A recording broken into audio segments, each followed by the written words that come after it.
esta é a última sessão destes 2 primeiros trimestres,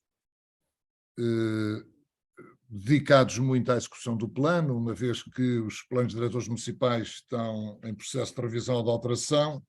Pareceu-nos que era importante, nesta fase em que a maioria dos planos se encontra, dedicarmos algum tempo à questão da execução, até porque a execução tem reflexos ou resulta muito daquilo que for a proposta do plano, sobretudo o seu regulamento, nomeadamente em termos do regime económico-financeiro. E, portanto, pareceu-nos que não foi possível, porque não foi possível, durante o Congresso, no último dia, na sexta-feira, apresentarmos as conclusões, pareceu-nos que seria importante fazer uma sessão só para falarmos do Congresso, daquilo que podemos tirar do Congresso, até porque a partir de setembro o último trimestre vai ser dedicado, nós tínhamos 2 temas, o Manel Miranda vai-me ajudar, que eu já não me recordo quais eram os temas, um era a monitorização e outro a participação pública, não é? Participação pública e o outro era as alterações climáticas e as alterações climáticas, exatamente. Pronto, se calhar vamos manter as alterações climáticas, porque é um tema em que a DGT está agora a dar portanto, está a ter alguma preocupação com as alterações climáticas. Vai inclusivamente haver agora uma reunião no dia 11 de julho, salvo erro, com a DGT e com um naipe de especialistas sobre as alterações climáticas. Eu julgo que quem está a fazer esse trabalho, que é a CESUR, que é o Barroso, o Sérgio, não é? Sérgio Barroso, julgo que é assim que se chama, o nosso colega, e, portanto, nomeadamente, como é que as alterações climáticas devem ser enquadradas no âmbito dos planos diretores municipais. Portanto, vamos manter esse tema, e é possível que tenhamos que substituir o tema da participação pelas alterações decorrentes da proposta de lei 77/15, que, como sabem, já foram aprovadas, salvo erro, na Generalidade no Parlamento, e presume-se que provavelmente em setembro poderão ser publicadas. Elas voltaram ao Governo, vai haver mais alguma discussão, mais algum debate em torno delas, e é possível que sejam publicadas em setembro. E, portanto, se calhar setembro e outubro serão dedicadas ao tema das alterações. Bom, mas hoje o tema é o Congresso. Eu vou só recordar, o Congresso teve como tema geral a executabilidade dos planos e do planeamento, portanto a preocupação era efetivamente falarmos da execução do plano, que é algo que nos anda a preocupar a todos. Continua a haver muito medo, muito receio das unidades de execução e talvez também pouco conhecimento sobre a aplicação de mecanismos perequativos, a redistribuição das mais-valias, etc. Portanto, pareceu-nos oportuno falarmos nisto, falarmos destes temas, e pareceu-nos bem também o Congresso não poderia durar mais do que 1 dia e meio, e 1 dia e meio já foi mais do que 1 dia, é sempre um esforço para quem vem de fora. Procurámos que o local do Congresso fosse facilmente acessível, portanto, para quem vinha de fora era apanhar o comboio, apanhar um metro e saía em frente ao local do Congresso. Infelizmente tivemos uma boa cobertura de gente do Norte, não tivemos tanto sucesso com a gente do Sul, mas isso é habitual, se fosse no Sul seria ao contrário, com certeza. E dividimos o Congresso, se bem se recordam, em 3 temas: a execução dos planos, em que a Teresa Cruz fez um enquadramento geral e o Jorge Carvalho fez, digamos assim, a grande conferência do Congresso, a grande introdução aos temas seguintes. Da parte de tarde, era a sustentação financeira dos planos, dividida em 2 partes, uma parte do regime económico-financeiro em geral, com os casos de Viseu e o caso de Matosinhos. De Viseu, o Dr. Marcelo Delgado, Matosinhos, o arquiteto João Quintão, e depois o tema B, também da sustentação financeira dos planos, com o caso específico da perequação, a cargo da nossa colega, a arquiteta Ana Queiroz de Val. Os temas, qualquer uma destas sessões teve um debate interessante, um debate bastante alargado e, julgo eu, pelo menos na minha opinião, profícuo. Na sexta-feira, o tema era as mais-valias fundiárias. foi o João Rua, com a sua enorme capacidade oratória, capacidade de comunicação e que tem sempre umas histórias engraçadas para nos contar, que teve a cargo este tema, as mais-valias fundiárias e formas da sua apropriação, e depois uma mesa redonda sobre as certezas e incertezas do planeamento, com convidados, com uma série, com 4 convidados, que nós procurámos que cada um fosse de uma licenciatura diferente. Portanto, tivemos uma arquiteta, a Marta Labastide, tivemos uma paisagista, que foi a arquiteta Teresa Anderson, tivemos uma geógrafa, que foi a Teresa Sá Marques, e depois teríamos um engenheiro civil, que era o Fernando Nunes da Silva, mas que, à última da hora, não pôde vir e foi substituído pelo nosso colega engenheiro Manuel Miranda. A sessão de encerramento devíamos ter tido a presença da Sra. Ministra, mas a Sra. Ministra, na véspera, disse-nos que não podia estar presente, porque tinha sido solicitada a sua presença numa reunião para esse mesmo dia com o Primeiro-Ministro. Ela também teve muita pena de não vir. Não foi possível já substituí-la pelo Secretário de Estado, porque também tinha que estar presente na mesma reunião, de maneira que quem procedeu ao encerramento do Congresso, e muito bem, foi o nosso convidado hoje, Presidente da Assembleia Geral da Associação Portuguesa de Urbanistas, o arquiteto Luís Pedro Cerqueira, a quem eu passo desde já a palavra. Senhor Arquiteto, faz favor. Muito obrigado. Como é que eu organizei esta apresentação e esta fase foi previamente acordada também com a Comissão Organizadora do Congresso. O que eu vou fazer neste momento é... Vocês estão a ver, digam-me só. Sim, sim, muito bem. Sim, sim, pronto, ok. Foi previamente acordado em que eu faria uma síntese do que aconteceu no Congresso, uma síntese descritiva e apreciativa, e no final apresentaríamos umas primeiras linhas gerais para conclusões do Congresso. Basicamente, parte das conclusões, e ainda de uma forma mais preliminar, tínhamos-las prontas no final do Congresso. Elas seriam para ser comunicadas à Senhora Ministra. Não o fizemos na altura porque não tivemos o prazer da sua presença, mas seguramente a Senhora Ministra vai ter o prazer de receber as nossas conclusões do Congresso quando lhe forem enviadas.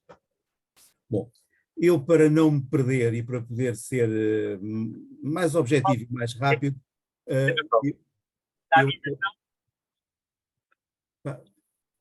provavelmente fazia uma chamada geral a todos. Tentem verificar se têm os vossos microfones desligados. Obrigado, eu já vi os microfones a desligarem. O que eu faria era uma leitura. Bom, o agilizar o planeamento foi o mote do segundo Congresso dos Urbanistas Portugueses, apontando à análise das maleitas do processo de planeamento no território a cargo dos municípios portugueses. Da execuibilidade dos planos e do planeamento foi o tema principal em debate, numa ação destinada a encorajar o sistema a dissolver problemas, como a insuficiência de estratégia, planos demorados, programação e execução muito escassos, monitorização quase ausente. A partir daqui assim, esta parte descritiva foi obtida através das notas retiradas durante as apresentações e também dos resumos apresentados pelos autores do plano. A Teresa Corujo, na sua primeira intervenção, refere-nos que, para além da importância que assume o estatuto jurídico do solo por força da definição dos novos critérios de classificação e da obrigatoriedade de os integrar em todos os planos em vigor, o designado terceiro ciclo de planeamento municipal, como a Lei de Base da Política Pública de Solos, do Ordenamento do Território e do Urbanismo, e assim como nas revisões do regime jurídico dos instrumentos de gestão territorial, dão relevância à programação e à execução dos planos. Referiu-nos também, dão-nos conta, que o próprio REGIT omite da sua regulamentação procedimentos previstos na Lei de Bases do Ordenamento do Território, originando a falta de uniformidade de apreciação entre as CCDRs, assim como a resistência dos municípios à aplicação dos procedimentos previstos na Lei de Bases e não regulamentados no REGIT. Esta realidade é visível, desde logo, e diz ela, pelo aprofundamento dado nos diplomas referidos aos capítulos dedicados à programação e à execução dos planos, assim como a consagração de um capítulo dedicado ao regime económico e financeiro em ambos os diplomas, com o estabelecimento de novos instrumentos que dotam os municípios, em particular, de uma maior capacidade de intervenção na execução das ações identificadas como estratégicas para o seu modelo de desenvolvimento territorial. O nosso colega Jorge Carvalho desenvolveu a sua apresentação e fez dela um diagnóstico focado no texto introdutório do Congresso. Pega no texto introdutório do Congresso e fez uma exposição. Começou por defender que a lei de bases implica execução, mesmo que o regime ignore a sua regulamentação. Referiu sobre a capacidade dos PDMs, referiu e refletiu sobre a capacidade dos PDMs gerirem a perequação, as mais-valias e as menos-valias a considerar, articulando com o que ele falou e referiu que seria, no entendimento dele, um pensamento de mercado também. Considerou que as parcerias poderão gerar alguma regulação do mercado e referiu que as unidades de execução, como instrumento que inicia o processo que se concluirá no parcelamento do território, à semelhança do que acontece com os planos de pormenor, devendo também, nestes casos, estes processos das unidades de execução serem traduzidas em desenho. Surgiu ainda uma tipificação, com base numa proposição metodológica, uma tipificação de situações de acordo com as dinâmicas e a importância das operações e dos procedimentos. Marcelo Delgado comunicou sobre o que tem experimentado, que a sustentabilidade financeira dos planos não tem sido uma preocupação de gestão, inclusivamente no IGAT. A não inclusão na sua agenda, não tem sido uma preocupação de gestão, inclusivamente o IGAT não a incluía na sua agenda, não sendo matéria da sua avaliação e apreciação. Acrescentou que o urbanismo é uma atividade vinculada à política e que não é caminho normalizar tudo. Disse que, muitas vezes, o político não se revê nas propostas de gestão, condicionadas a propostas de planeamento ou pelo enquadramento jurídico que estão sujeitas. Comentou ainda sobre a imprevisibilidade e gestão do tempo, referindo que os tempos e os prazos para rever um plano são insustentáveis. Ainda de acordo com o princípio da imprevisibilidade e da gestão do tempo, discorreu sobre o Fundo de Sustentabilidade e a necessidade de articular o urbanismo com o planeamento financeiro. Já o João Quintão, numa visão da realidade em Matosinhos, expôs a proposta do regime económico e financeiro do município em articulação com a lei, notando que a publicação do PDM transformou o modo como os serviços olham as operações urbanísticas, quer sob o ponto de vista da prática do licenciamento municipal e da adaptação ao novo paradigma, quer sob o modo como se encara o potencial de uma operação urbanística no impacto que a mesma tem no território, no sentido da sua coesão e qualificação, e como essa consciência levou à implementação, em paralelo, a uma prática cotidiana, à da formação de unidades de execução, denominada formação na prática, com uma duração aproximada de 1 ano. Perdão, deixa-me beber mais um pouco de água. Ana Queiroz Duval notou, por seu lado, que a perequação, no âmbito dos planos territoriais, constitui um importante instrumento de igualdade, em especial pelo caráter desigualitário que os planos territoriais sempre revelam. Mas a obrigação de estabelecimento de uma igualdade não pode render-se à inevitabilidade dessa função de conformação de diferentes usos do solo, em cada uma das parcelas do território. O princípio de igualdade, na sua nobreza constitucional, não aceita qualquer capitulação fundada nesta natureza intrínseca do plano. Bom, eu diria que seria ótimo termos eco deste princípio, não só na sociedade como na polis. Referiu que o benefício no uso do solo por excelência e por lei é a edificabilidade, mas que os encargos não devem nem podem ser apenas os que resultam diretamente dessa edificabilidade, mas antes aqueles que na globalidade do território e para o seu equilíbrio se exigem. O caso mais revelador da necessidade de uma consideração desta natureza é hoje bem patente nas matérias dos riscos naturais ou dos serviços prestados pelo ecossistema, para os quais, uns e outros, não pode ser afastado o solo rústico deste exercício e este exercício da distribuição de benefícios e encargos territoriais. Referiu ainda a Ana, comentando que o equilíbrio territorial pode ser alcançado por diferentes tipos de instrumentos, uns decorrentes dos orçamentos municipais ou do erário público nacional, outros podem ser desenhados por planos territoriais, para uma efetiva distribuição entre os que capturam valor e benefício e aqueles que servem à formação desse valor e benefício, impondo-lhes um não valor ao encargo.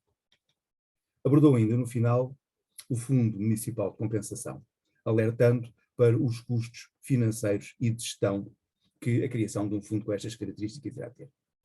A propósito das mais-valias fundiárias e as formas da sua apropriação, João Rua refletiu sobre 6 pontos que classificou dos mais importantes na área do ordenamento do território e do urbanismo.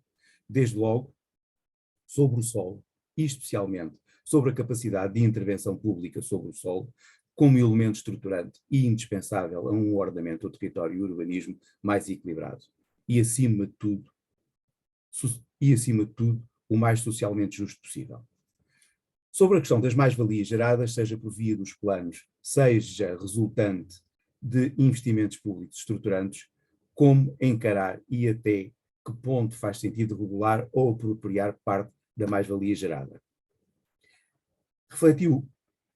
Referiu-se ao sistema jurídico na área de ordenamento do território e urbanismo e às ferramentas que identificam e a forma como tudo isto é transposto para a prática.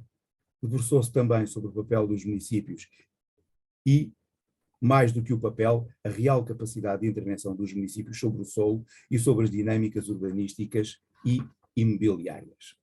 Refletiu sobre a tese de que os planos e os processos de requalificação urbana muitas vezes reforçam e favorecem os mecanismos especulativos do solo e do mercado imobiliário e transformam territórios socialmente mais desequilibrados e mais injustos.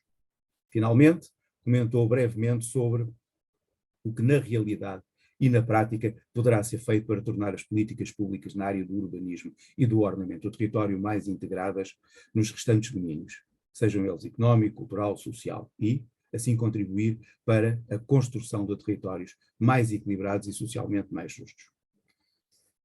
Defendemos a nossa associação que a articulação plano e execução constitui um desígnio incontornável para a melhoria do sistema de planeamento e sistema de planeamento. Há objetivos prioritários a ver, como tornar mais céleres, rigorosos e transparentes as respostas às diversas pretensões dos diversos agentes, ou como alcançar um equilíbrio justo e operativo entre mais-valias fundiárias e encargos urbanísticos. É objetivo da Associação Portuguesa de Urbanistas apontar caminhos para as iniciativas a programar e a dinamizar pelos municípios no sentido da adoção das melhores práticas para a utilização dos instrumentos executórios legalmente disponíveis.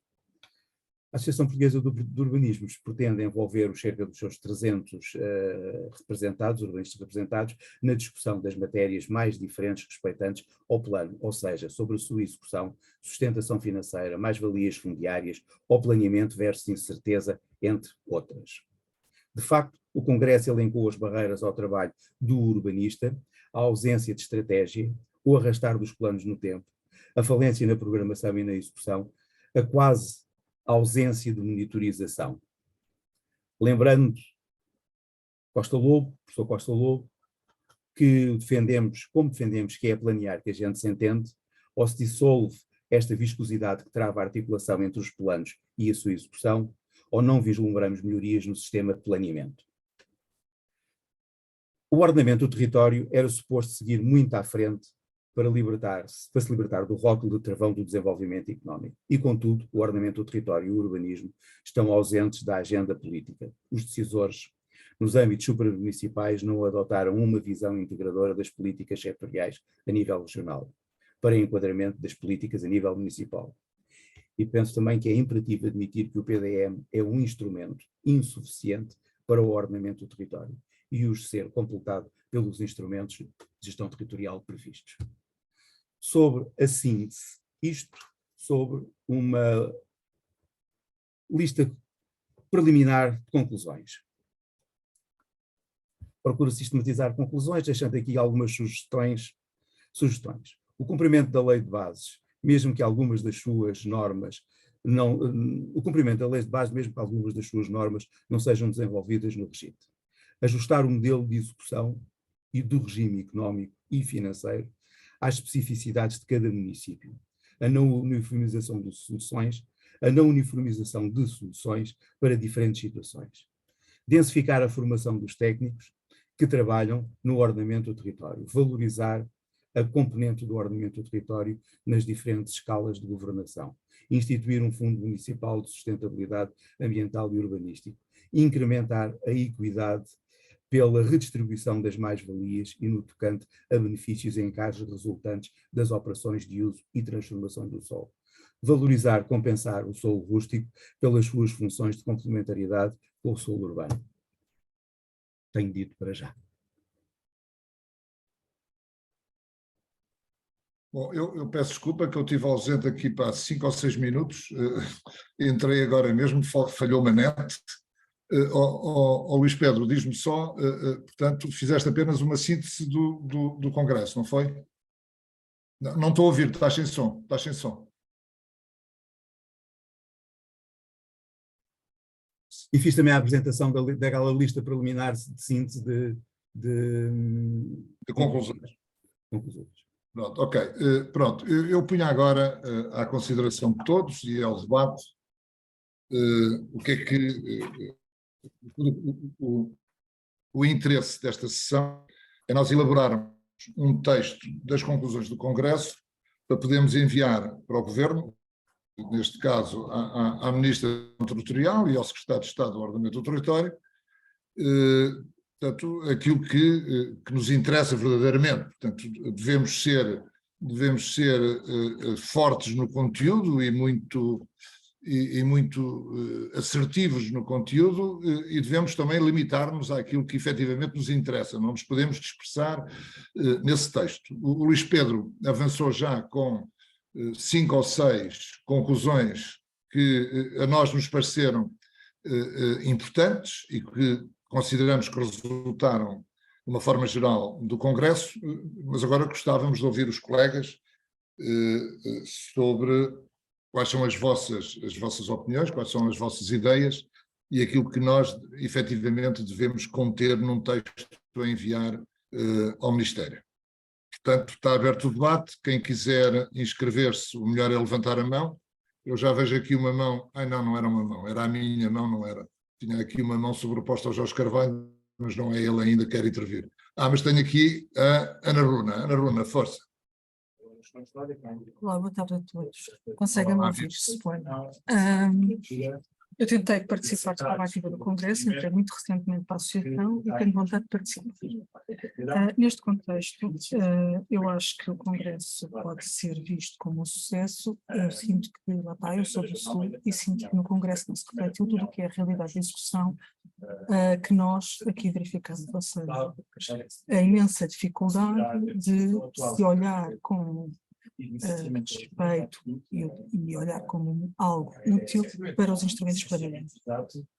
Por algum motivo, as práticas parecem ser muito diversas. Ana, só um minuto. Perspectivava-se ainda um bocadinho longo. Há alguém com o som aberto, se não se importava, desligava o som que está aqui. Há aqui uma interferência. Eu estou numa sala que tem Eu não consigo identificar a pessoa que está com o som ligado. Pode ser para o fundo aqui da minha sala de reuniões. Pode. Então, é possível. Então, Ana, continua. Bom, mas tentando contribuir para as conclusões que já foram propostas, eu penso que a Associação dos Urbanistas devia, de algum modo, apelar a quem decide coisas neste país para que se voltasse a ter formação superior na área do urbanismo. Houve uma série de cursos da minha geração que foram existindo, o urbanismo de Aveiro, a engenharia do território, para o meu caso, e outros. Esses cursos têm todos vindo a ser extintos. E, portanto, nós não temos entrada no sistema de novos urbanistas ou planeadores ou de gente com formação nesta área. E isto começa a ser notado como um handicap muito importante, porque desaparecendo a vossa geração, vamos ficar sem gente que saiba trabalhar nestas matérias relacionadas. Por isso, eu penso que esse alerta também tem que ser dado para o Ministério. Passando para outro domínio, eu penso que seria muito importante que nós, urbanistas, muito do que discutimos nesse plano de planos, cruza-se com outros regimes legais. E o alerta para a disparidade de soluções que existem nos outros regimes legais, acho que nos cumpre. Quando eu no Congresso partilhei preocupações como eu não consigo pôr a funcionar o Fundo de Rentabilidade Urbanística e Ambiental, porque eu não consigo ter rúbricas económico-financeiras para isto. A questão de não haver a possibilidade de contabilidade organizada nos municípios continua a ser um tabu brutal. Isto é um dos aspectos que eu acho que temos que começar a pedinchar o cruzamento de legislação. E esse é um dos aspectos. Outro dos aspectos é o Código de Registro Predial. Enquanto não for possível eu sujeitar a registro todas as operações fundiárias que decorrem, por exemplo, de uma unidade executiva, eu não consigo registrar ONUs que não sejam ONUs interoperacionais entre parcelas, e não conseguindo fazer isto, não sendo um ato sujeito a registro, eu não consigo operacionalizar unidades de execução que se estendam no tempo. Outro aspecto que tem a ver com o quê? Com a incapacidade do Código de Registro Predial de refletir a realidade dos instrumentos de gestão territorial e estas novas realidades. Aliás, eu nem sequer percebo como é que agora propõem que haja unidades de execução diretas para a prova da unidade de execução vai direto para o registro. Quem não está de todo habituado a lidar com a realidade, com as operações logísticas concretas. Esse é outro dos aspectos. Outro dos aspectos que é muitíssimo importante é a relação dos instrumentos de gestão territorial com o Código do IMI e com a forma como se procede à avaliação da propriedade. Tem de haver uma forma de nós relacionarmos aquilo que são perímetros urbanos com parcelas urbanas, em termos de registro predial e em termos de registro, ou seja, quer seja na conservatória, quer seja nas finanças. Tem que haver sistemas interoperáveis, não podemos continuar a brincar aos terrenos que são urbanos, mas que não estão a ser taxados como urbanos, que não estão a ser avaliados como urbanos. Só isso explica esta confusão que há sobre a história do ai meu Deus, que reduzimos os perímetros urbanos e agora não vamos conseguir ter habitação, ou outro uso qualquer que se queira glorificar. Nós sabemos que temos vários terrenos bloqueados que estão à espera de ser valorizados. E estão à espera de ser valorizados porque não custa nada ter um terreno bloqueado. E uma parte que não custa nada ter um terreno bloqueado é que eu tenho um terreno rústico dentro de uma área urbana e não tenho que sequer que pagar, em termos de impostos sobre a propriedade, os custos de ter esse terreno rústico parado dentro de uma área infraestruturada. E, portanto, eu acho que é essencial para a operacionalidade dos planos nós termos estes desígnios de interoperabilidade entre os vários códigos. Eu não percebo de tudo como é que conseguimos fazer execução de planos com perequação, se não conseguimos fazer refletir na valorização oficial da propriedade, o facto de uma propriedade estar dentro de um perímetro urbano ou não, o facto de uma propriedade estar com uma efetividade concretizada por um desenho urbano, seja ele plano pormenor ou de unidade de execução, ou não. E isto são coisas que temos feito sempre tendido que não são temas dos urbanistas. E a verdade são esses os temas com que nós nos debatemos no dia a dia das operações urbanísticas, do imita alvará, registro alvará, transaciona parcela, por aí fora. E penso que estas preocupações não deviam ser descuradas pela associação. É este o meu contributo. Se fizesse um parecer da direção municipal. Obrigado, Ana. Muito bem. Mais alguém quer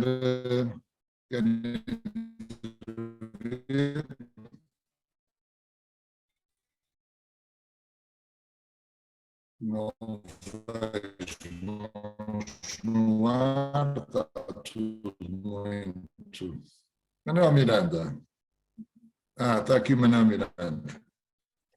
Queria pegar, Manuel, podes falar. estão-me a ouvir? Sim, sim, sim. Pegar precisamente nas questões que a Ana Runa levantou, e vou já pegar numa ou duas delas, mas estava-me agora aqui a ocorrer uma questão, que algumas das questões que a Ana levantou, a gente já várias pessoas noutros fóruns e ocasiões têm levantado, são coisas que andam recorrentes. E eu penso que a gente poderia tentar elaborar, digamos, em poucos meses, digamos assim, semanas, poucos meses, pá, uma espécie de caderno reivindicativo, que num primeiro momento era uma espécie de enumeração destas e de outras questões que são recorrentes neste âmbito, não é? E, portanto, o que eu sugeria,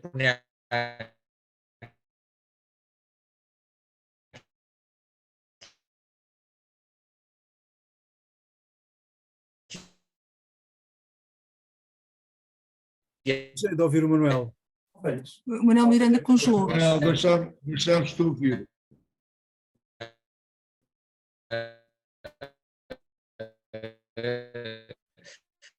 a consideração até da Conselho Eu Diretivo estava com problemas de net, pelos vistos agora é o Manel. era que Manel, nós Manel, tens que ir um bocadinho atrás. Manel, estás-me a ouvir? Bem, nem ele nos ouve, nem nós o ouvimos. estão a ouvir agora? Pá, de vez em quando, há muito, agora desapareceu. Portanto, agora o Manel saiu. Se calhar o melhor é Enquanto o Manel não regressa, que deve estar a regressar, Cristina Guimarães. Bem, boa tarde a todos. Olá, Cristina. Infelizmente não consegui estar em todo o tempo do Congresso, mas e também retendo-me aqui nas questões da proposta de lei 77, e eu acho que isso já foi levado de alguma forma pela Assembleia da República. Eu salientaria aqui dois artigos que são verdadeiramente preocupantes no sentido de permitirem um regresso ao passado. Por um lado é a nova definição de solo urbano, que abre as portas, para não dizer escancarar, ao regresso dos solos urbanizáveis, e por outro lado o incompreensível artigo 72A, como também já tive a oportunidade, 72A, que abre a porta à reclassificação de solo rústico para solo urbano para efeitos de zonas de atividades económicas, zonas industriais, permitindo incompreensivelmente que elas sejam reclassificadas para este fim através de um mecanismo muito mais facilitado que aquele que está previsto no artigo 72, por um período de 10 anos, renovável por mais 10 anos, ou seja, deixamos outra vez de ter a programação e a obrigatoriedade de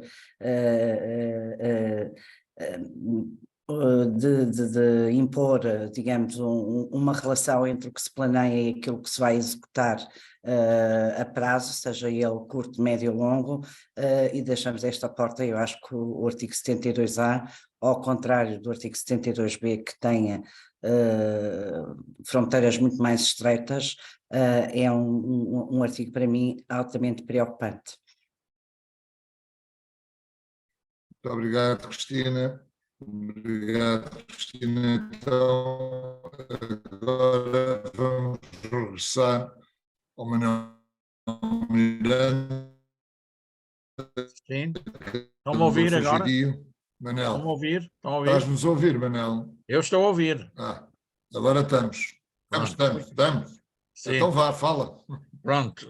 Não, eu gostava a dizer que era que punha uma questão, a sugestão, que era nós, e é no mesmo e-mail da associação, mas podemos receber de qualquer pessoa, de associados ou não, contributos em relação a questões que sejam do caderno reivindicativo e que podem ser colocadas com maior ou menor desenvolvimento, pode ser só uma coisa telegráfica a dizer, é preciso alterar o Código de Registro Predial para se poderem registrar transferências de fiscalidade, ou serem mais envolvidos, e a ideia seria esta: durante umas semanas recolher-se todas essas sugestões, nós faríamos alguma sistematização e poderíamos depois, num segundo momento, com esses elementos sistematizados, colocar à consideração no sentido de compor, digamos, e termos também um registro destas questões, porque a sensação que eu tenho é que algumas questões são levantadas nestes encontros e depois caem de algum modo no esquecimento e ressaltam, ressurgem passados uns tempos, isto sem prejuízo, depois de ter que fazer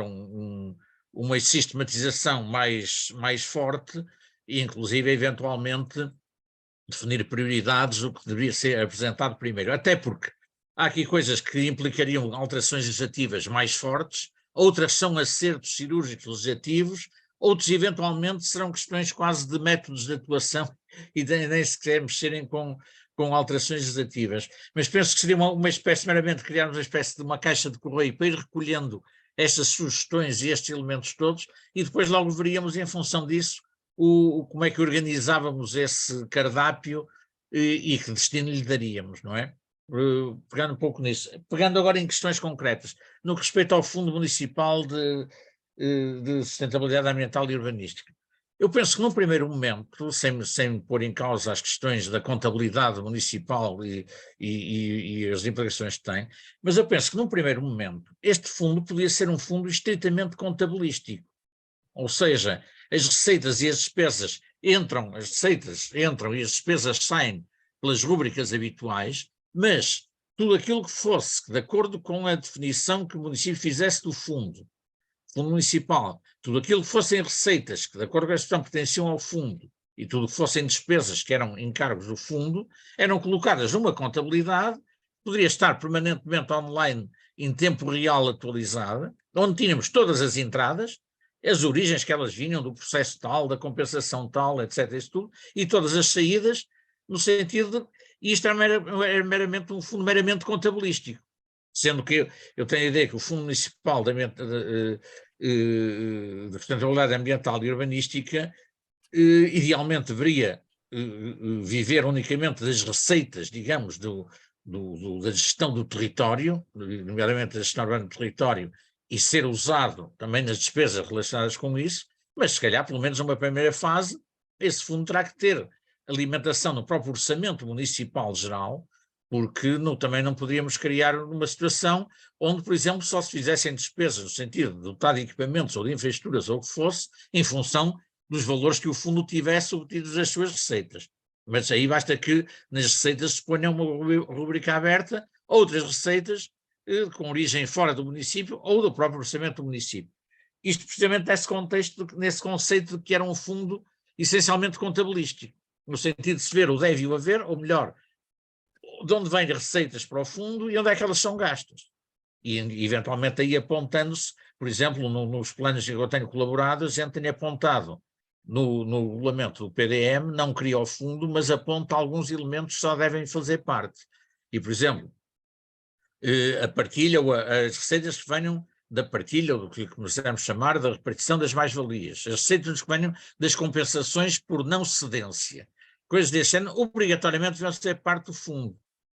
E ao serem parte do fundo significava que esses valores só poderiam ser gastos também num conjunto de despesas que, num conjunto aberto, estariam apontadas, como seja, pagamentos de compensações, quando for do sentido contrário, pagamentos de menos-valias, infraestruturação, etc., situações desse género. Portanto, termos aí um conjunto de receitas que obrigatoriamente entrariam nesse fundo, um conjunto de despesas também seriam por esse fundo, e a maneira de termos ali fundos no sentido financeiro é que das receitas poderiam vir outras que não fossem estritamente as que resultam das operações urbanísticas ou outras situações. Portanto, isto em relação à questão de, pelo menos contabilisticamente, ele poderia ser criado, não é? Já agora, uma chega que é curioso, e penso que a doutora Cristina Guimarães poderá ajudar, mas eu tenho a ideia, posso estar errado, que a Comissão Nacional do Território chegou a elaborar uma proposta de ajustamento do RGE no que respeita aos destaques para os estender aos aglomerados rurais.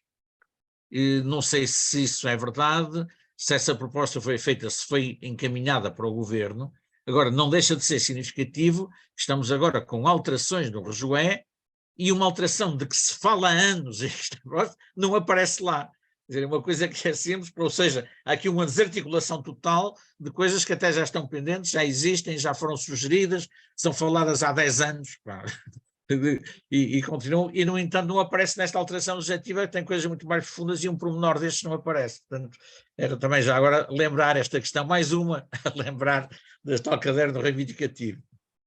Não, Manuel, não foi a Comissão Nacional de Território.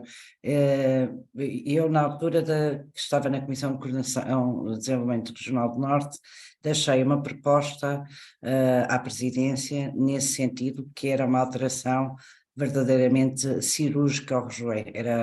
Era praticamente introduzir 2 palavras, mas tanto quanto eu saiba nunca chegou a ir à Comissão Nacional de Território, com muita pena, porque um dos grandes constrangimentos que todos os municípios apontavam era precisamente a impossibilidade de fazer destaques nos aglomerados rurais, porque as regras do solo rural ainda e do solo rústico no futuro não o permitem na prática, porque exigem a unidade mínima de agrícola e por isso não permitem, mas que eu saiba, respondendo só à sua questão, não chegou a ir à Comissão Nacional de Território. Muito obrigado, Cristina. Eu agora, sem nos afastarmos do tema 2, que é sobretudo conclusões do Congresso, deixe-me só dar uma informação, porque a Cristina levantou aqui uma questão relativamente à alteração legislativa que está em curso. Portanto, a Associação Portuguesa de Urbanistas, a APU, juntamente com a Adurban, apresentaram um texto de enviaram um parecer para o Parlamento relativamente à proposta de alteração da Lei 77/15. Em paralelo, a Associação Portuguesa de Urbanistas, a Ordem dos Engenheiros, a Ordem dos Arquitetos, a Ordem dos Biólogos, a Associação Portuguesa de Geógrafos e a Associação Portuguesa dos Arquitetos Paisagistas enviaram para o Parlamento a solicitação, um pedido para prolongamento da alteração legislativa em curso, de forma a se proporcionar um maior debate, uma vez que as questões que estão em causa, que estão em cima da mesa, são complexas e necessitam ser discutidas com todas as classes profissionais que trabalham na área do ordenamento do território. E agora está a ser preparado, também faltam assinar 2 ou 3 associações, um parecer mais exaustivo das mesmas associações profissionais, Ordem dos Arquitetos, Engenheiros, Biólogos, Paisagistas, Geógrafos e Urbanistas, com uma série de recomendações relativamente às alterações em curso. E chamando a atenção, neste momento, não alterarmos a legislação vigente em aspectos que, para nós, são muito mais importantes do que alguns daqueles que se pretende alterar. Aliás, o Manuel Miranda falou agora da alteração no rejoé do destaque rústico. Se calhar, uma vez que se vai mexer no rejoé, podia ser uma oportunidade boa para fazer essa alteração. Outra alteração possível seria casar melhor o regite com a lei de bases. Há um certo distanciamento de uma para a outra, embora isso não nos prejudique, não constitua mal nenhum, mas seria preferível que o regite fosse efetivamente a continuidade da lei de bases. Pronto, mas isso, nós estamos atentos a isso. Agora, estão aqui a surgir algumas propostas que me parecem interessantes também, num caderno reivindicativo que nós poderíamos efetivamente elaborar com a ajuda de todos os membros da associação e não só para enviar para o Ministério. Eu acho que tinha mais força neste momento nós enviarmos à Ministra e ao Secretário de Estado as conclusões do Congresso e o caderno podia vir depois. Eu acho que neste momento as conclusões do Congresso, porque o Congresso fez-se, teve alguma publicidade, teve alguma visibilidade, a Ministra sabe que ele se realizou, o Secretário de Estado também, e portanto a oportunidade aqui reside muito no Congresso. Apresentarmos conclusões do Congresso sejam assertivas e que sejam muito, muito fortes, muito diretas e muito reivindicativas. Eu acho que isso era importante. Bom, temos aqui 3 pessoas, prioridade à Ruth, depois ao Frederico e depois novamente ao Manel. Ruth, faz favor. Boa tarde a todos. Eu concordo totalmente com distribuir e mostrar o mais possível as conclusões do Congresso a todos aqueles que tenham algum papel político, administrativo nestas temáticas, por isso subscrevo. Acho que a associação, os seus associados devem fazer tudo quanto estiver ao seu alcance para continuarem a lutar pela correção dos erros que ainda existem neste nosso enquadramento legal. Queria fazer uma sugestão adicional, que era, obviamente que com esta questão do Simplex e do Mais Habitação, foi impossível não ter acelerado aqui alguma identificação, algum balanço, e eu penso que até já existe uma base de um caderno reidentificativo na própria associação, porque já em certo momento foi solicitada a identificação de questões para resolver e para melhorar. Portanto, o Manuel Miranda falou nisso, eu acho que ele já tem uma base que seria importantíssimo e interessantíssimo se pudesse ser fortalecida com contributos de todos os associados. Queria sugerir à associação e deixar esta proposta, que era, tendo em conta que em 2024 já faz 10 anos que a nova lei de bases, isto é incrível, mas já fazem 10 anos, e eu acho que nós devemos apelar, nós, a associação, devemos apelar à Direção-Geral do Território, para além aos elementos do governo, obviamente, mas à DGT que proceda a uma avaliação deste conjunto de diplomas, porque eu pessoalmente estou um bocado cansada de ver propostas de alteração sem qualquer tipo de diagnóstico, e tenho a certeza que dentro do corpo da associação e dos seus associados já existe o conhecimento suficiente para se conseguir fundamentar todas as propostas, mas caramba, façam uma avaliação, não tem que ser uma coisa pesada que demore 3 anos. Com um conjunto de encontros destes, consegue-se fazer um documento com 10 páginas, em que se faça essa avaliação e se identifiquem os problemas que têm que ser resolvidos rapidamente, porque isto é uma brincadeira. E queria só deixar uma última nota, é que eu tenho a sensação, sem entrar em pormenores da proposta de lei que está a dar que falar, a conclusão que eu tiro daquela leitura é que há uma enorme desvalorização da nossa prática. E, portanto, eu acho que a associação e os seus associados têm que continuar a ganhar visibilidade.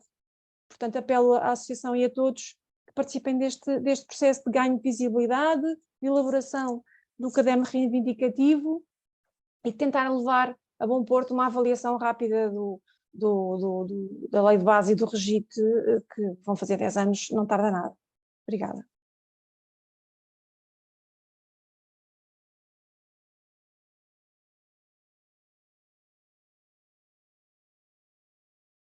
Sr. António, estás sem som. Desculpem ao Frederico. Ruth, obrigado. Frederico, força. Posso?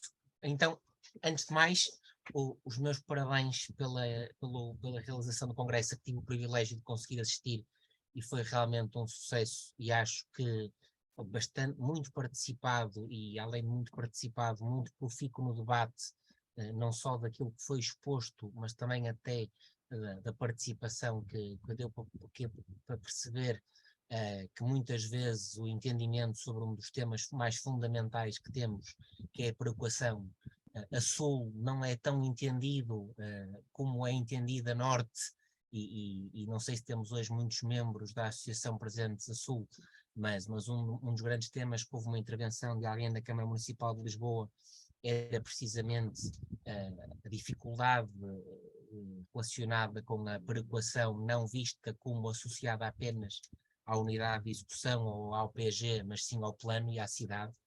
Acho que isto é uma coisa que precisa mesmo de congressos e precisa mesmo destas conversas.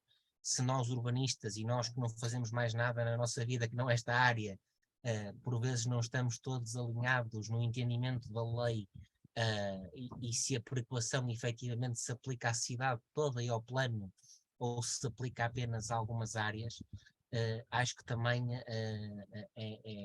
é útil que estes fóruns sirvam para esses debates e também para deles resultar depois uma maior solidez, sobretudo quando acontece aquilo que, fazendo a passagem do Congresso para o dia de hoje, me parece extremamente importante, que é esta participação cívica da associação, muito qualificada pelas pessoas que a integram e que trabalham no ordenamento há 30 anos ou há mais, como o engenheiro José António Lameiras e outros que a fundaram, e que sabemos que temos legislação a ser redigida. Eu não vou qualificar como é que ela está a ser redigida, vou qualificar o que é que lá está redigido. Está mal redigido. E está mal redigido do ponto de vista, desde logo, nem é do direito, é do português e da lógica, porque eliminam salvarás que depois afinal ainda existem noutros artigos. Fala-se em empreiteiros a prestarem garantias de obras de urbanização, quando quem presta as garantias são os promotores. Há um desconhecimento assustador naquilo que está escrito, tanto no Simplex do Rejoé, como no Mais Habitação, como nas alterações ao REGIT. Há um desconhecimento assustador da realidade. E concordando com este repto, eu tenho um contributo para enviar para a associação que já elaborei, já tinha elaborado para a Durbam, quando a Durbam fez a mesma solicitação, e estou disponível para ajudar naquilo que entenderem que posso noutras matérias, mas concordo com o que a Ruth acabou de dizer. É mesmo um dever de todos também ter as coisas separadas e, obviamente, as conclusões do Congresso em primeiro lugar e quanto antes, porque estas decisões estão a ser tomadas enquanto estamos a falar. Nós sabemos que, independentemente da data da publicação, uma das coisas que é essencial que entra na cabeça das pessoas é que as alterações ao Rejoé não podem entrar em vigor no dia seguinte da publicação e não podem, como se diz na lei, ser aplicáveis aos procedimentos em curso sem nenhum período de transição. Os municípios, não sei que força é que estão a fazer para se tentar opor a isso, mas vão ser os principais prejudicados de uma transição abrupta de procedimentos dessa forma. E muitas vezes preocupa-me lidar com alguns municípios que não estão assim tão por dentro do que é que está a acontecer na legislação que os regula e com a qual eles trabalham todos os dias, mas é disto que se trata. E se realmente, se os municípios sozinhos, muito provavelmente, não têm a capacidade de fazer o governo entender que tem que abrandar um pouco, não é as reformas, é a forma como as pretende implementar trabalhoadamente, ou algumas até sem nexo. Já está no documento que a APU fez com a Durbam, precisamente, e que já foi referido e que foi enviada para a Comissão Parlamentar, que obviamente não é a emissão de um título de um alvará de construção que atrasa procedimentos ou licenciamentos ou o que for.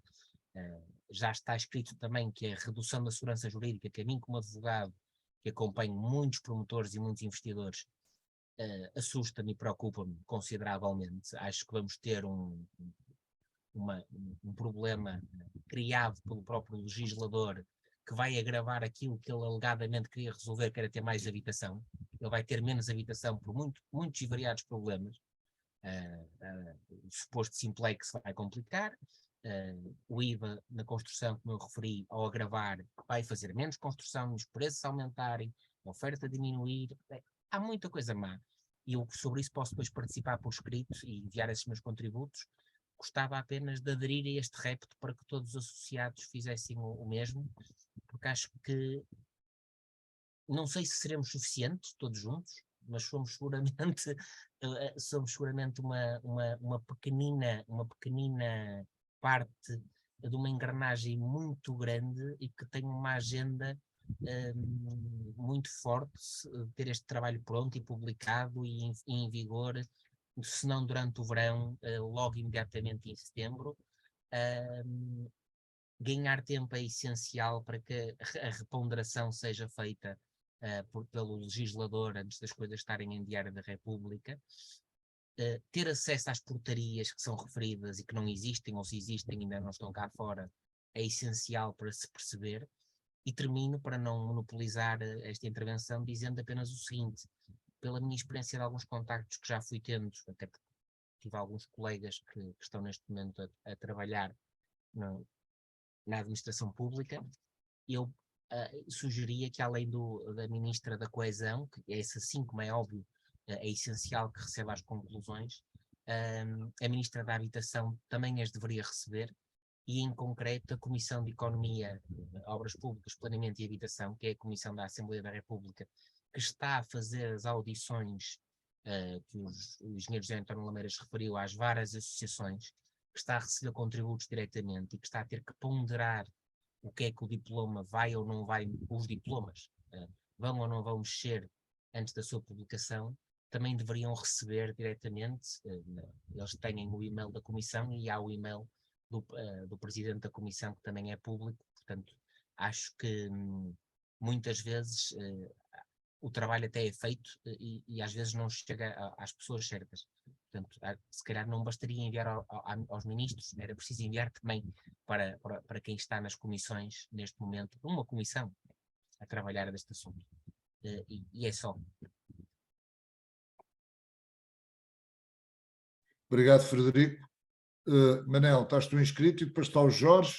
Sim. E depois eu passaria ao Luís Pedro, que eu julgo que ele pode ter alguma coisa. Vá, Manel, força. Rapidamente, concordo exatamente com o que tu disseste, quer dizer, a sugestão que eu fiz não pode prejudicar a prioridade, que é precisamente as conclusões do Congresso, e de um modo assertivo para serem enviadas, digamos, a quem devem ser enviadas. Isto era um trabalho um bocadinho mais de fundo, ligeiramente, era uma coisa até setembro ou assim, e que passaria, desde sugestões tão simples como aquela que eu referi há bocado, de alteração cirúrgica do rejoé por causa do destaque, até coisas muito mais de fundo, como a Ana Runa apontou, com a questão da adaptação do Código de Registro Predial, da revisão não é revisão, também da adaptação à lei de base do Código de Expropriações. Quer dizer, há aqui uma panóplia muito ampla. Embora essas questões que a Ana Runa levantou tenham sido questões abordadas no Congresso e que resultam do Congresso. Exato, sim, e podem-se colocar, obviamente. Aliás, e agora só para terminar, pegando na lembrança que a Ruth fez, de que efetivamente para o ano faz 10 anos a lei de bases, eu penso que deste conjunto de sugestões, depois devidamente estruturado, e não é dirigido unicamente a alterações legislativas, poderia ser em relação às práticas das comissões de coordenação, das entidades que acompanham os planos, etc., mas não identificando apenas o problema, mas apontando algumas pistas de como resolver. Isto poderia ser um contributo nosso interessante para a comemoração dos 10 anos da Lei de Bases, nesse sentido, não é? Porque há aí uma questão, quer dizer, para o ano, a lei de Bases faz 10 anos para o ano, e estão neste momento, salvo raras exceções, vai ser agora, durante este ano, e se calhar já em 2014, que vai haver um número minimamente significativo de PDMs elaborados e estabelecidos à luz desta lei de base. Quer dizer, demoramos 10 anos a pôr um conjunto amplo de PDMs cá fora. Isto só por si já é uma avaliação e não é muito positiva. Há aqui alguma coisa que está mal e é preciso identificar porque é que isto está mal, quem são os responsáveis, quem são, não é o sentido das pessoas, mas quais são os mecanismos responsáveis por isto. E, portanto, obviamente, totalmente de acordo, a primeira prioridade são a questão das conclusões do Congresso. Ok, obrigado, Manel. Jorge, tens que ligar o som. Tá. Sim, pronto. Ouçam, eu nem sempre consegui ouvir muito bem hoje as condições sonoras aqui, tive alguma dificuldade, mas vamos lá ver se apanhei o essencial. Eu acho que colocam-se aqui questões diversas. Umas são da nossa própria prática, algumas fragilidades da nossa própria prática, e que nós próprios poderíamos pensar como é que, como associação profissional, podíamos ter até um papel formativo e, sei lá, por exemplo, coisas como o Fundo Municipal de Sustentabilidade Ambiental Urbanística, que muitas vezes ouço falar, eu para mim acho que não há nenhum problema jurídico, a gente tem que saber o que é dele e aplicar, a lei permite-nos perfeitamente. Portanto, e depois há questões de pormenor e depois há questões de fundo. Eu subscrevo o que disse o Lameiras, que nós neste momento nos devíamos centrar em questões de fundo e que de alguma forma devíamos transmitir exatamente as conclusões do Congresso nesse sentido, até porque as questões de fundo eu acho que se trataram no Congresso. E eu diria, na minha opinião, que são três. Umas que são as nossas questões de sempre e uma que é conjuntural. A conjuntural, já falámos aqui várias vezes, é que nós neste momento temos, nesta iniciativa legislativa, alguns sinais de parecer andar para trás alguns aspectos, alguns sinais muito equívocos, e devíamos reafirmá-lo outra vez, mas isto numa perspectiva absolutamente conjuntural. As duas questões, segundo nós temos falado muito delas, uma é a questão do valor do solo e da avaliação do solo. No sentido global, nós temos um artigo da Lei de Bases que diz que a avaliação deve ser para efeitos do plano, para efeitos do cumprimento do plano, para efeitos das expropriações e para efeitos fiscais. E que, portanto, nós devíamos apostar nisto. Isto é que depende mesmo de uma alteração legislativa de fundo. Portanto, eu acho que esta era uma das nossas grandes apostas, que aliás perpassou sempre no Congresso. A segunda nem sequer é de lei, é de prática urbanística municipal. Não é por falta de lei, é porque os municípios não sabem neste momento exercer uma prática urbanística que não seja fazer os planos e depois correr os fundos estruturais e estar atrás do guichê a licenciar. E, portanto, a iniciativa urbanística municipal é uma coisa que quase se perdeu.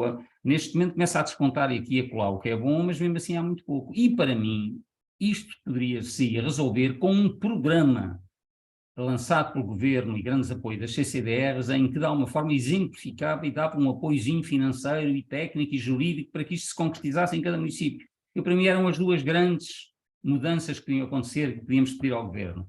A da questões tudo o que é avaliação do solo e o que é um programa em que nós poderíamos participar e nos podíamos oferecer para isso, para organizar até, para relançar de uma forma pedagógica uma outra parte urbanística municipal, que aí a lei permitiu. Para mim eram as grandes questões. E isto acho que passou no Congresso. E não estou a dizer que traduz exatamente, é uma síntese minha do que pode ter acontecido no Congresso. Eu não ouvi muito bem o que o Pedro leu. Não estou a concordar nem discordar, porque não entendi muito bem, foi um dos momentos que eu ouvi mal, foi as conclusões do Pedro. De qualquer forma, o que mandássemos ao Ministro, eu acho que devia correr um texto e devia ser muito rigoroso. Devia ser uma coisa muito rigorosa em que todos nós nos sentíssemos, no fundo, nos sentíssemos à vontade por ele.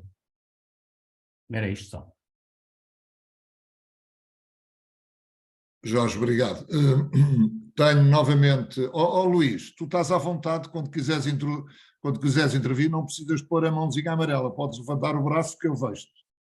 Carreguei agora no botão. Mas não foste bem sucedido, não apareceu mãozinha nenhuma. Não, carreguei no botão para ligar o micro. Não tá a mãozinha. Epá, já agora expliquem lá como é que se liga a mãozinha amarela. Para os que não sabem, eu não sei, não sou capaz Onde diz de... reações em baixo. Onde diz reações em baixo. Estão ao lado do bar. Reações, tem uma carinha. Reações. Clica. Já havia mãozinha amarela. E agora diz levantar a mão. Pronto, já passei a saber. Reações. Obrigado. Sou mesmo info-excluído, pá. Luís, queres intervir? Quero. Quero e não seria para fechar isto, mas também não seria para lançar... Não, ainda temos a Ana Runa. A Ana Runa também quer intervir. Sim, mas é uma intervenção. Há aqui um conjunto de questões que foram postas. Epá, a questão que temos que ver é como é que as vamos organizar. E vamos organizar para objetivos diferentes. Depois de as termos organizadas, levanta-se um problema, que é a quem é que as vamos comunicar. E por vezes vamos ter que as comunicar a políticos, que nos obriga a falar de uma determinada forma, e obriga-nos provavelmente a uma atitude mais cutilante, utilizar, diria eu, em termos desportivos, uma carga de ombro para a trazer para a discussão pública, porque senão aquilo que é uma atitude de boa convivência não traz para a agenda política. Portanto, e esse aspecto, eu acho que, para além do rigor, nós temos que ponderar como é que, neste primeiro documento, o iríamos fazer. Eu recordo-me sempre das atitudes muito cordatas que as associações de urbanistas em Portugal sempre tiveram, e provavelmente, nesta altura, valerá a pena, depois de nós elencarmos as nossas questões, percebermos quem e como vamos comunicar o quê a quem. Até porque o que nós reparamos é que nós não temos vindo a haver uma desvalorização da nossa prática. Tem havido um esquecimento da prática do urbanismo. Até porque todos os programas que nós temos são programas setoriais. Mesmo dos programas de âmbito nacional e âmbito europeu, são programas setoriais. Temos um programa para os transportes, temos um programa para o ambiente. Agora, sendo o urbanismo a síntese, a integração em vários âmbitos territoriais, como é que nós vamos fazer a gestão de um conjunto de políticas que são avulso e de políticas que são avulso e têm financiamento avulso também? Não é? Portanto, como é que nós conseguimos pegar, e isso vai nos obrigar a uma ou outra situação que será, isso na minha opinião, será a mais difícil de todas e que levará mais tempo a implementar, porque não nos envolve só a nós.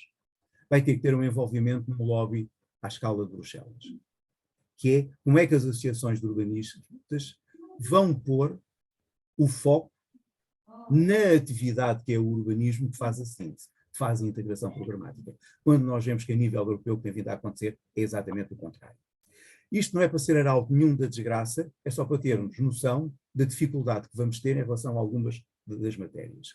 Daí concluir, simplesmente, que é, vamos avançar nesta primeira fase com as conclusões do Congresso, ter uma preocupação que seja, vamos ter que, para além de as comunicar com rigor, vamos ter que comunicar para que elas possam chegar à polis, portanto, que elas venham a chegar àquilo que é à esfera, ao domínio público, e isso provavelmente vai ter que ter também alguma organização de uma comunicação jornalística.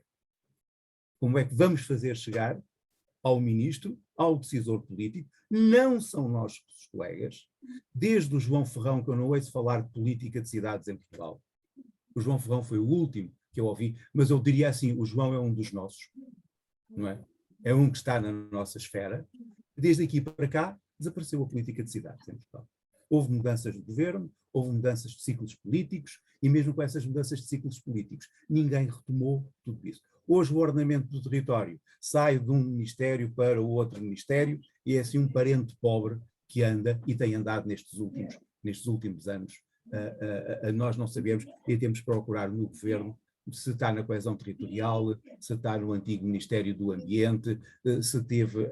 onde, portanto, esta situação é verdadeiramente dramática e, na minha opinião, mostra aquilo que tem sido o esquecimento a que tem sido votado. Portanto, eu até fazendo aqui sim um parêntese, se permitam a situação, eu sou militante do Partido Socialista, portanto, mas não vejo que nestes últimos tempos tenham existido iniciativas do Secretário de Estado nestas áreas do ordenamento do território. E este é o interlocutor que temos. É uma situação difícil. Portanto, agora, como vivemos em Portugal no rotativismo, e eu comecei exatamente pelo rotativismo, portanto, é nesse rotativismo que nós temos que nos centrar em relação à nossa mensagem de interesses nesta matéria. Quando nós fazemos um plano e fazemos a síntese, nós constatamos sempre, e desde os 69, 90 que se falou no financiamento, portanto, essa foi logo a primeira peça a cair, e foi muito bem recebido tanto a nível autárquico como a nível central, da administração central.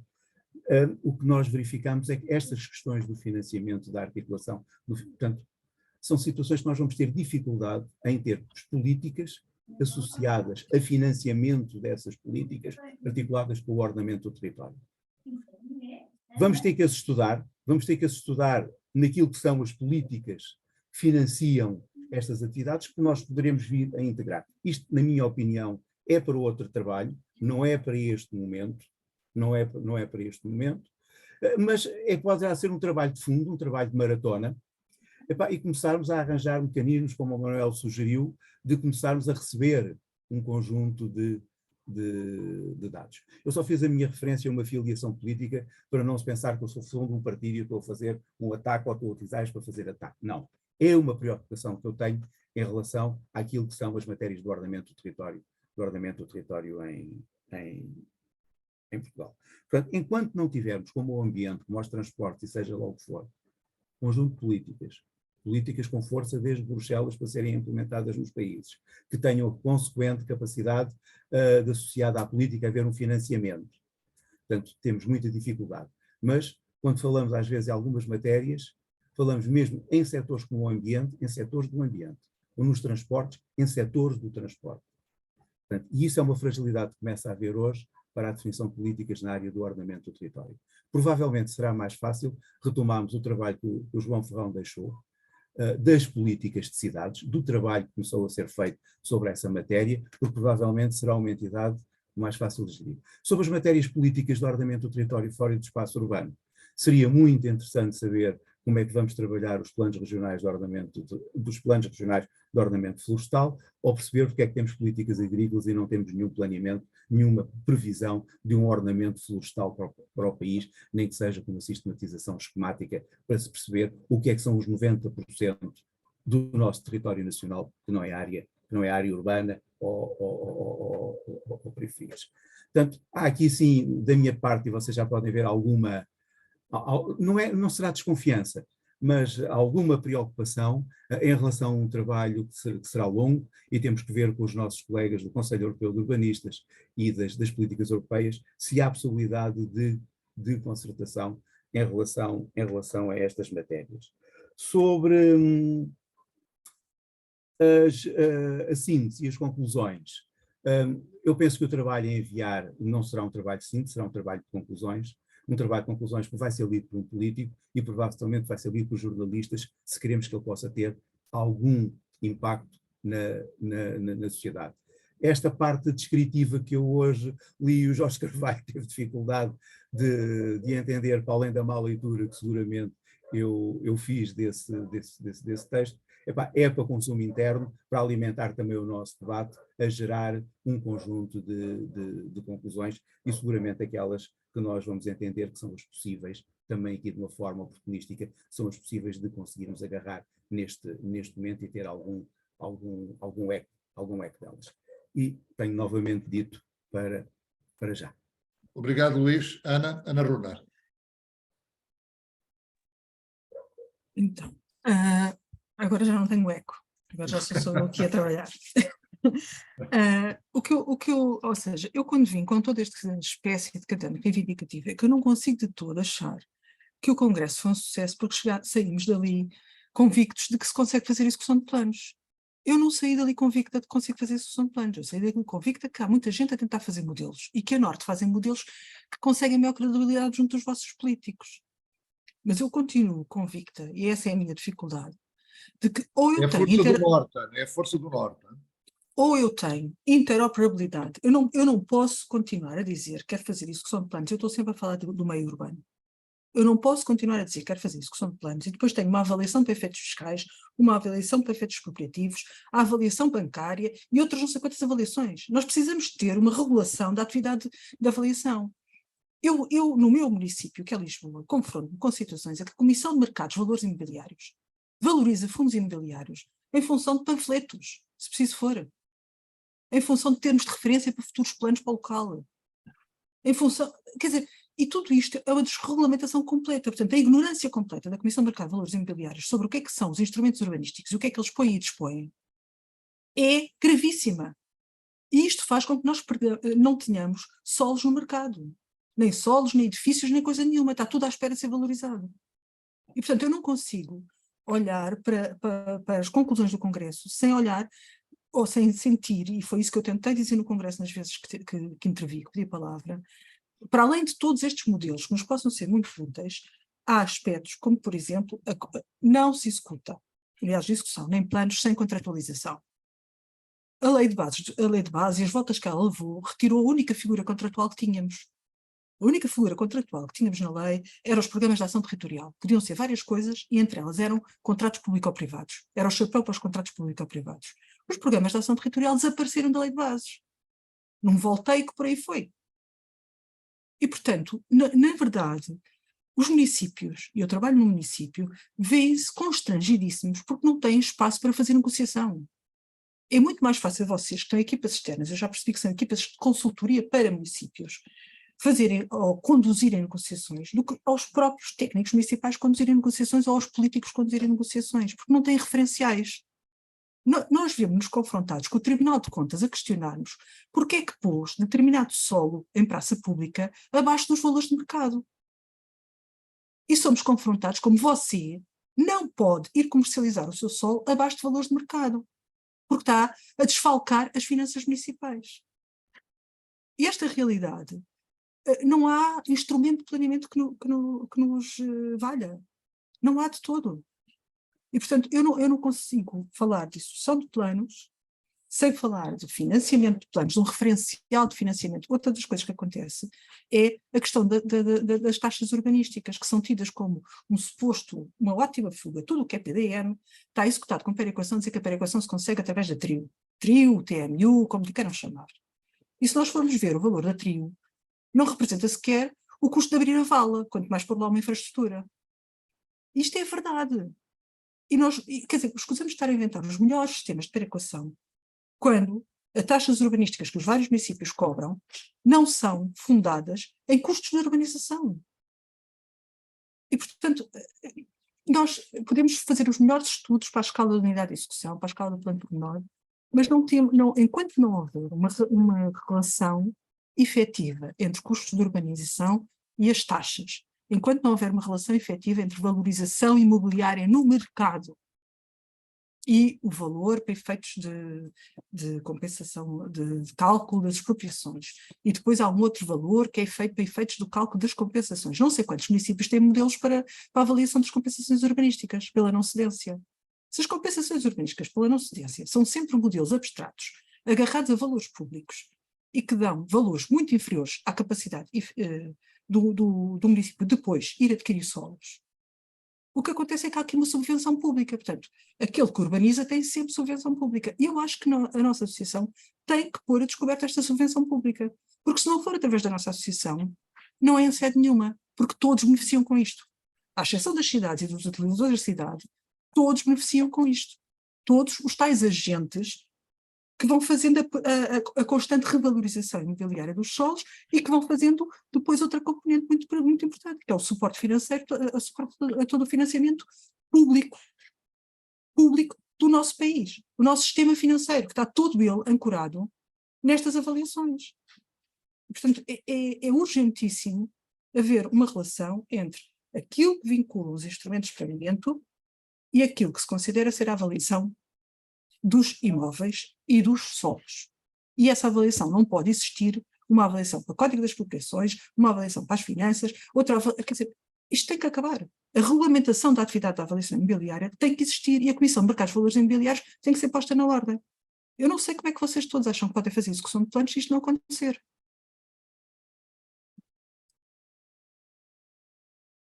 Provavelmente Obrigado, Ana. não deve responder a isso. Mas tem, só assim num flash de um minuto. Essa desvalorização, muitas vezes temos do solo, que é de entidades públicas, seja ele que for competente, chega, por isto de outra forma que se percebe. Houve um período da minha vida que fui administrador de uma empresa pública que fazia valorização do património ferroviário. E quando nós aparecíamos com o território para valorização, nessas associações, quando se começavam a fazer contas, a primeira coisa que o potencial parceiro achava é que o terreno, como era público, de uma entidade pública, o custo era zero. Portanto, ainda era pior do que essa situação. Portanto, isso não anda só em relação, anda mesmo em relação às empresas. Eu acho que isto, de facto, isso é matéria. Isto passou-se na minha vida entre 2006 e 2008. Portanto, essa é uma matéria portanto, é presente, é recorrente e é transversal. E pode ser um tema interessantíssimo.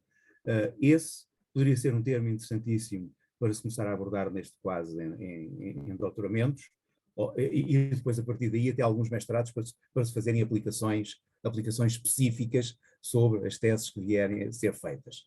Mas essa é uma situação. Sobre as taxas.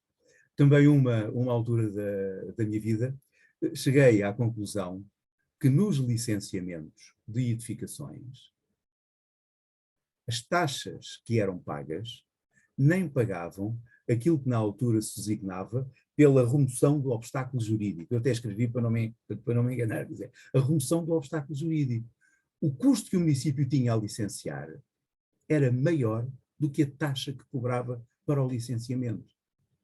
Portanto, sim, mas ainda está a falar da taxa administrativa, eu já só estou a falar da taxa para realização de infraestrutura. Sim, eu estou a completar, não é a trio, é do licenciamento. Portanto, há aqui, de facto, muita matéria para juntar. É ótimo ver alguém que vem a um fórum destes e me põe um conjunto de questões que eu acho interessantíssimas e só quis juntar mais estas duas. Não tomo mais tempo. Muito obrigado e peço desculpa. Manel, Jorge, eu depois, a Ana Queiroz levantou a mão, mas não sei se era para dizer adeus ou se queria intervir. Manel. Meus caros, eu tenho mesmo uma limitação de tempo hoje. Tenho um compromisso. Já o tinha declarado, 7h30, portanto, estou... Ok, Luís, estás à vontade. Nós estamos quase a fechar, mas estás perfeitamente à vontade para sair quando quiseres. Não é? Manel, Obrigado. tens de ser rápido. Muito rápido, esta questão que a Ana levantou, ou melhor, as questões que pôs agora, que vem um bocado na linha também do que o Jorge Carvalho há bocado colocou, eu só punha dava esta nota, penso que foi o José António que disse que de algum modo isto, de modo mais explícito ou menos explícito, mas andou, esteve presente no Congresso e, portanto, o que eu apontava era que o tal documento que seria de apresentar como conclusões do Congresso poderia ser de conclusões e pistas de trabalho do Congresso, de modo a permitir, em situações minimamente consensuais, de se colocarem questões que estão agora aqui a ser levantadas, que não foram tratadas expressamente no Congresso, mas que vêm na linha direta das questões que a gente lá levantou, no sentido de tornar precisamente esse documento mais assertivo e mais acutilante. Era só esta sugestão que fazia. Ok. Afinal, a Ana Queiroz de Val tinha levantado a mão para aplaudir a intervenção da Ana Runa. Fica aqui Jorge. Opa, eu era para também me sintonizar com o que disse a Ana Ruth, mas de alguma forma para dizer que é exatamente o que eu estava a propor, é exatamente neste sentido, mas com algumas nuances. Eu acho que nós falámos muito das questões da avaliação do solo e da distribuição das mais-valias e por aí fora, estivemos a falar muito, portanto não é fora do Congresso, e portanto também me parece que a questão de uma avaliação una do solo, mas cuidado, eu diria uma avaliação pública do solo. Não vou, quer dizer, cuidado com quem é que... E aí, porquê é que eu estou a dizer isto com toda a força? Epá, não nos vamos meter com as instituições financeiras que nós não temos peso para isso. Não vale a pena entrar numa guerra que é para perder ou alertar por aí. Vocês não se esqueçam como é que ações e fundos e não sei quantos estão alicerçadas completamente nisto. E eu até estou aqui a dizer num grupo restrito e num congresso eu não falo sequer nisto. Para não levantar excessivamente para depois perder a guerra. Portanto, o que eu acho que é completamente razoável é dizer a avaliação pública do solo deve ser de acordo com o que a lei de base já define. E estou a falar da avaliação pública do solo. E eu acho que isto vem bastante também do Congresso, ao qual podia resultar do que lá pairou. Segundo aspecto, quando falamos de unidades de execução, o que nós estamos a falar é realmente capacidade negocial, de parcerias, de coisas parecidas que eram o que era a letra da PAT, mas que também pode ser a letra das unidades de execução associadas a processos perequativos. E mais, por exemplo, relativamente às taxas, aqui já não é nada um problema legal, porque se os municípios tivessem a cumprir a lei, tinham partido dos custos de urbanização, sim senhora. Aliás, todos os regulamentos que eu faço, eu primeiro faço as continhas ao quanto é que custa tudo isso. E depois ponho politicamente a Câmara a decidir, senhora Câmara, tem toda a legitimidade e até quase a obrigação de cobrar estas taxas todas. Quanto é que você quer cobrar? E depois eles dizem, eu só quero cobrar 50% disso. Mas fica lá expresso que os outros 50% é a Câmara que está a assumir o encargo. E, portanto, aí não é um problema legal, aí é um problema da nossa prática urbanística, e só fazemos fazendo, não é pedindo ao Governo nada, porque isso a lei já lá está. Portanto, temos que distinguir este tipo de duas coisas. Preocupações iguais às da Ana Runa são as mesmas. São essas mesmas, acho que tens toda a razão, é por aí. É por aí que acho que temos que ir. Mas, é assim, eu acho que é uma coisa muito importante, é que do que eu percebi, eu não estudei a fundo, mas esta proposta de pacote legislativo parte do pressuposto de coisas que são realmente só pensadas pela banca e pelos fundos imobiliários. Só isso explica que se acha que se pode emitir, aliás, deixamos de emitir alvarás, aprovamos unidades de execução que têm efeitos imediatamente registrais, não interessa nada se por acaso tinham que ser infraestruturadas ou não, se havia obras de urbanização, se eram necessários equipamentos coletivos, fosse o que fosse. Portanto, isto é a negação completa da produção de cidade. É só a produção de dinheiro em papel. E nós temos que dizer isto, porque se não formos nós, quem é que vai dizer? Eu devo dizer quem é que deve dizer isso, deviam ser os partidos políticos.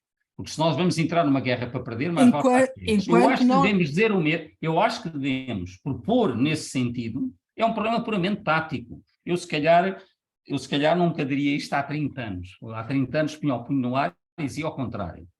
Mas eu acho que face à nossa debilidade, que é o termo, nós como grupo profissional temos uma debilidade enorme que não sabemos. Por exemplo, conseguirmos uma avaliação pública única e chegarmos à frente para participar numa equipe de trabalho que garantisse uma coisa destas, eu acho que era um avanço do camandro. É evidente que às vezes podiam ser o tiro para a culatra, cuidado. Eu tenho medo das alterações legislativas que me pelam. Não é? Muitas vezes a gente quer a coisa e de repente mudar a lei é para pior. Quando é que é para pior? Quando os interesses que decidem estão suficientemente atentos e intervêm. Portanto, a última coisa que quero é sublinhar muito os interesses dessas pessoas para eles perceberem que têm que entrar na lista diretamente. É um grupo pequeno, se eu não estava com este tipo de conversa. Eu peço desculpa, mas em relação ao que a Ana disse, eu gostava só de dizer uma coisa. Eu acho que é o absoluto oposto no que toca à banca, ou pelo menos aos fundos imobiliários, que se comportem de forma normal e séria e com o compliance que têm. São eles os primeiros que vão querer os alvarás e que vão querer as certidões de que um deferimento tácito foi válido, porque acreditem, eu trabalho com vários fundos e com vários bancos, ninguém vai hipotecar coisa nenhuma para se ela estiver ilegal. Ninguém vai atravessar milhões de um investimento sem uma certeza que a entidade pública aprovou um determinado projeto. A ideia de que a banca ou os fundos imobiliários possam ter interesse no desaparecimento dos alvarás, eu discordo plenamente dela. Que eles fizeram muita pressão para que os licenciamentos e a burocracia, como se tanto demoniza, eu já expliquei a todos os meus clientes, a burocracia é o que protege toda a gente. É com o registro em papel, é com o procedimento, é com o tratamento que as coisas existem. E mesmo assim, às vezes há decisões ilegais e presidentes de câmaras presos por alguma razão. Os procedimentos são necessários, o papel é necessário. Para todos. Que faltam meios, que a legislação devia ter era reforçado muitas vezes os meios, ou que devia permitir que a legislação já existente se executasse, que é uma coisa incompreensível. Para que encurtar prazos quando os prazos atuais já não são cumpridos? O que é importante é arranjar a maneira dos prazos atuais serem cumpridos. Agora, a insegurança jurídica, posso transmitir a todos, da perspectiva de quem trabalha muito com privados, a insegurança jurídica não vai de todo favorecer a banca, os fundos, porque o compliance a que eles estão obrigados não lhes vai permitir ter atividade. Eu sou sincero, de um caso prático sem sigilo profissional nenhum quebrado. As comunicações prévias não são novidades nenhumas. E eu sempre que tenho um procedimento complexo em que de repente um banco tem que hipotecar ou financiar um projeto de milhões e em vez de ter um licenciamento e uma aprovação de arquitetura, tem apenas uma comunicação prévia, eu tenho problemas muito sérios, que eu entendo perfeitamente, porque eu próprio não tenho grande confiança nas comunicações prévias pela experiência prática que tenho. Portanto, na realidade, eu percebo que um banco não queira financiar uma comunicação prévia, porque a probabilidade dela não poder ser executada e se descobrir-se com a estrutura feita do prédio, existe. No licenciamento nulo também existe. Mas são duas coisas. Uma é esta questão do documento que aprova e que garante a legalidade do ato. Isto é uma coisa que é evidente. Eu penso que o que estás a dizer é quase óbvio. Outra coisa é a indefinição do valor fundiário. São duas coisas. Essa sim, essa interessa e muito, e é nisso que funcionam os fundos. São duas coisas distintas. Certo. Mas eu, quanto à avaliação do solo, não tenho nada a acrescentar e é um tema completamente diferente. São certo, completamente distintos. Exatamente. Aí estamos perfeitamente sintonizados. A avaliação do solo é uma coisa e tem que ser tratada. Agora, a percepção, eu acho, mais uma vez, já disse isto noutros temas, acho que o governo, pressionado pela sociedade civil, por vários setores da sociedade civil, desde o senhor que mora anos a fazer a sua casa, ao grande promotor ou ao grande fundo que demora anos a fazer o seu hotel, o governo quis mostrar serviço e trabalho simplificando, dizendo que elimina procedimentos. E não é eliminar procedimentos que as coisas se resolvem, é tratar deles celeramente, como é suposto e como a lei até já previa em alguns casos. Frederico, prejudicado disso. permite-me só pegar nas tuas palavras e no Jorge, mas isto é mesmo, encarem mesmo, já como um desabafo, que é, quando a prática é má, o legislador lembra-se de pôr leis cá fora. E isso é o pior que há, porque esta proposta de lei, e desculpem lá eu estar-me a ater muito à proposta de lei, é uma aberração em todos os sentidos. E é porque a prática foi má, porque como a Ruth disse há pouco, a Lei de Solos é de 2014, está a fazer 10 anos e nós ainda não concretizamos a Lei de Solos. Pronto. E agora há que disfarçar com uma alteração à lei e dizer vamos simplificar tudo. Se isto for aprovado, e eu temo muito que seja aprovado em velocidade acelerada, porque está na Comissão de Economia, não se esqueçam disso, não está na Comissão de Ordenamento de Território, está na Comissão de Economia, eles nem sequer sabem a nossa terminologia. Já fizeram conexão com a Comissão do Ordenamento de Território, mas mesmo assim sabe-nos. E a verdade é esta realidade, tenho pena que o parecer e agora chama provocação, que o parecer da APU e da Urban, e que aconselho todos a irem ler no site da Assembleia da República, é muito simples, é um site amigável, assim como o parecer da Câmara de Porto e da Câmara de Sintra, não tenham pedido para fazer aquela alteração também cirúrgica que era introduzir as associações do setor como membros efetivos da Comissão Nacional de Território, que era para dar um pouco mais de poder. A Cristina tinha-me falado nisso e eu esqueci, tem toda a razão. Um pouquinho mais de poder, apesar de que a Comissão Nacional de Território, tanto quanto eu me apercebo, também já não está a reunir com regularidade. Mas seria uma forma de chegar ao poder político. De facto, lá está a administração pública representada ao seu mais alto nível, chegar ao poder político. Mas pronto, agora entendam mesmo que esta minha última intervenção foi um desabafo, isto com a minha formação jurídica, e eu detesto que se ponham leis cá fora para responder a más práticas. É um descrédito total da lei. Tem toda a razão, concordo plenamente, doutora Cristina. Muito obrigado, Cristina. Eu vejo aqui o Jorge, o Frederico. Não, eu não, peço desculpa. A Cristina já tirou a mão, o Jorge também não, o Frederico também não, pronto. Então não temos ninguém inscrito. Manel, queres dizer alguma coisa? Luís Pedro?